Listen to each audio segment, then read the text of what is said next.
हरदेव जोशी राजकीय कन्या महाविद्यालय में आज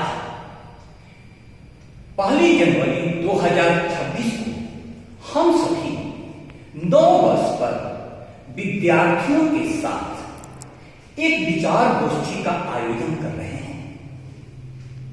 सबसे पहले विद्यार्थियों को यह जानना चाहिए कि यह 9 वर्ष अंग्रेजी कैलेंडर का 9 वर्ष है। यह 9 वर्ष हमारा चैत्र शुक्ल प्रथम प्रतिपदा को मनाया जाता है। राष्ट्र कवि दिनकर साहब ने एक बहुत प्यारी कविता लिखी थी, जिसमें उन्होंने कहा था,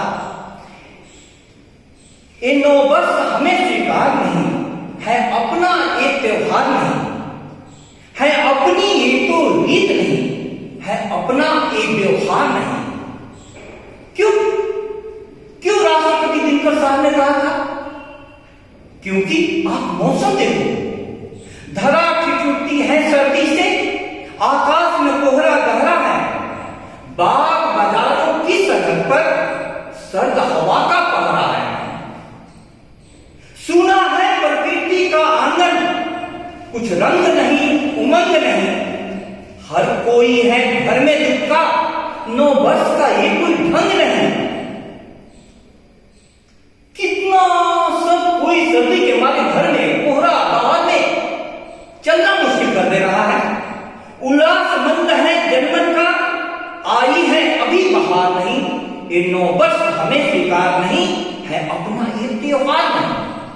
तो भारतीय पंचांग के अनुसार 9 वर्ष कब मनाया जाता है और क्यों मनाया जाता है उस समय? प्रिय विद्यार्थियों, आपको जानना चाहिए। ये धुंध कुहासा छटने दो, रातों का राग सिमटने दो, प्रकृति का रूप निखरने दो, फाल्गुन का रंग बिखरने दो, प्रकृति दुल्हन का रूप धर, जब स्नेह सुधा बरसाएगी, सस्य श्यामला धरती माता घर घर खुशहाली लाएगी। तब चैत्र शुक्ल की प्रथम तिथि को 9 वर्ष मनाया जाएगा। आर्यावर्त की पुण्य भूमि पर जब गान सुनाया जाएगा। अनमोल विरासत के धनिकों को चाहिए कोई उधार नहीं, ये 9 वर्ष हमें स्वीकार नहीं, ये 9 वर्ष हमें स्वीकार नहीं।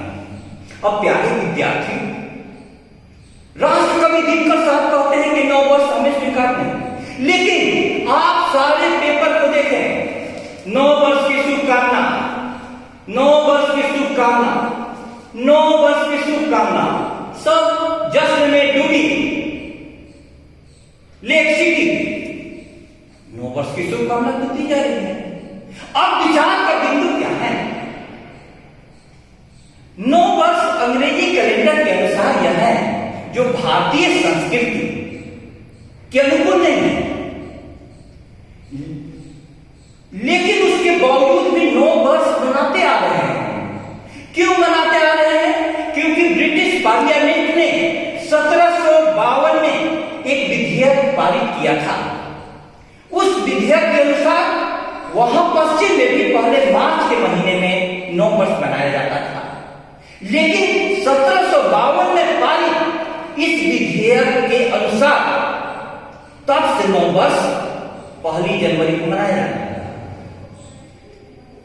1 जनवरी यह 19 बार का प्रभाव है, और अंग्रेजों ने यहां 200 वर्षों तक शासन किया, इसलिए हम 1 जनवरी को 9 वर्ष मनाते हैं। यह परंपरा में आ गई है। अब आपको मैं यह कहना चाहता हूं कि एक विद्यार्थी ने प्रश्न पूछा है, नया हमें क्यों भाता है? मन पुराने से उब जाता है, नया हमें भाता है, इसलिए हम वस्त्र बदलते हैं, खाने के मेनू बदलते हैं, अपने में नयापन लाने के लिए स्थान बदलते हैं, संगीत साथी बदलते हैं, यहां तक कि पश्चिम में रिवाज है जीवन साथी भी बदलते हैं, क्योंकि पुराने से मन उब जाता है। तो कैलेंडर बदलने लेकिन भारतीय संस्कृति यह बताती है कि ज्ञान का लक्षण नित्य नवीनता है। नित्य नवीनता। कवि ने गीत लिखे नए नए बार बार, पर उसी एक विषय को देता रहा विस्तार, जिसे कभी पूरा पकड़ पाया नहीं, जो कभी किसी गीत में समाया नहीं। किसी एक गीत में वह अट गया दिखता, तो फिर कभी दूसरा गीत ही क्यों लिखता। परमात्मा की याद में कवियों ने कितने गीत लिखे, नए नए भी गीत लिखे जा रहे हैं, नए नए भजन बनाए जा रहे हैं। विषय तो एक ही है, लेकिन नयापन हमें चाहिए, नयापन हमें चाहिए। अब इसमें जिज्ञासा के कारण मनुष्य हमेशा नई की तरफ बढ़ता है, हमेशा नया नया सीखना चाहता है व्यक्ति। एक तो जिज्ञासा, दूसरा प्रगति की इच्छा। हम पहले बैलगाड़ी में चलते थे, पैदल से बैलगाड़ी पर आए, उसके बाद साइकिल, कार, बस, रेलगाड़ी, हवाई जहाज, और हम अभी भी आगे बढ़ रहे हैं। तो एक तो जिज्ञासा के कारण और दूसरी प्रगति की इच्छा के कारण नयापन हमें भाता है।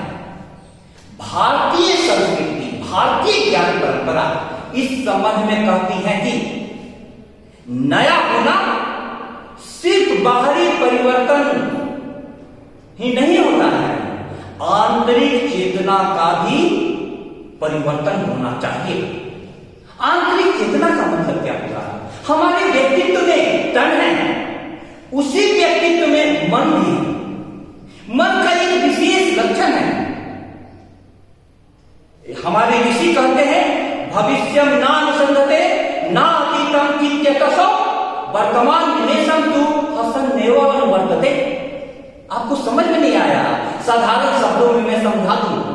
मन या तो अतीत की चिंता करता है या भविष्य की कल्पना करता है, लेकिन जीवन वर्तमान में होता है, और आत्मा वर्तमान में जीवन का पूरा आनंद लेती है। इसलिए प्यारे विद्यार्थियों, नवीनता हमें चाहिए, लेकिन मन के धरातल पर नवीनता जो भी आती है तुरंत पुराना पड़ जाता है, इसलिए मन पुराने से उठ जाता है। तो भारतीय संस्कृति क्या कहती है? मन के धरातल पर जो भी वस्तुएं, विचार, घटनाएं आएगी, उससे मन तुरंत उठ जाएगा। आपको आत्मा के धरातल पर जाना होगा। भारतीय संस्कृति की शिक्षा आत्मा की खोज थी, आत्मा की। अब इसको समझो। दिनकर साहब की ही पंक्तियां हैं, नई कला नूतन रचनाएं, नए सूझ नूतन साधन, नए भाव नूतन उमंग से वीर बने रहते नूतन। हम सभी हमेशा नवीन नवीन अभियानों पर जाएं।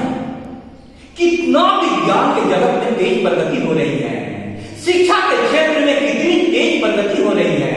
यह नवीनता, क्योंकि जीवन प्रतिपल नवीन हो जाता है, तो हमारे व्यक्तित्व में आत्मा जो है वह परमात्मा का अंश है, और परमात्मा हमारा बहुत सृजनशील है।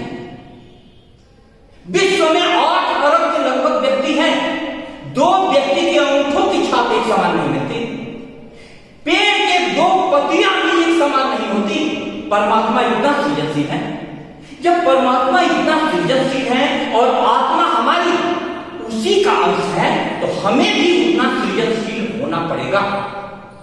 तो नए के बहाने, नए की खोज के कारण हमारे जीवन में नई उमंग आती है, नई तरंग आती है, इसलिए हमें नया इतना भाता है। लेकिन उस शिक्षा पर जोर देना होगा जो आत्मा का आविष्कार करती है। आज शिक्षा जगत में मार्च 2025 में सुप्रीम कोर्ट ने उच्च शिक्षा संस्थानों में बढ़ती जा रही मानसिक बीमारियों की घटनाएं, मानसिक अवसाद और आत्महत्या की बढ़ती घटनाओं के कारण नेशनल टास्क फोर्स का गठन किया गया है। मन के धरातल पर कई प्रकार की मानसिक बीमारियां पैदा हो रही हैं, उन मानसिक बीमारियों से कैसे हम निपट सकते हैं? आत्मा नित्य नूतन है, आत्मा के धरातल पर जाना होगा। आत्मा के धरातल पर जाते ही आपका जीवन पूर्ण रूप से नया हो जाएगा। हर क्षण आप नए ढंग से जिएंगे, हर पल आपके जीवन में एक नई ऊंचाई आएगी, और इसी ऊंचाइयों, इसी उमंग के कारण हम 9 वर्ष को प्रतीक के रूप में मनाते हैं। आप सभी ने इतने प्रेम से, इतनी अच्छी संख्या में उपस्थित होकर के इस 9 वर्ष को इस प्रकार से चर्चा पूर्वक मनाया है।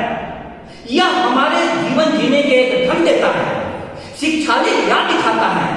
लोग पार्टियों में शराब पी करके डांस कर रहे हैं, आनंद मनाने का यही ढंग है? 9 वर्ष मनाने का यही ढंग है? नहीं, अध्ययन के साथ, ध्यान के साथ, ज्ञान के साथ 9 वर्ष मनाया जा सकता है। 9 वर्ष 2026 की आप सभी को बहुत बहुत शुभकामनाएं।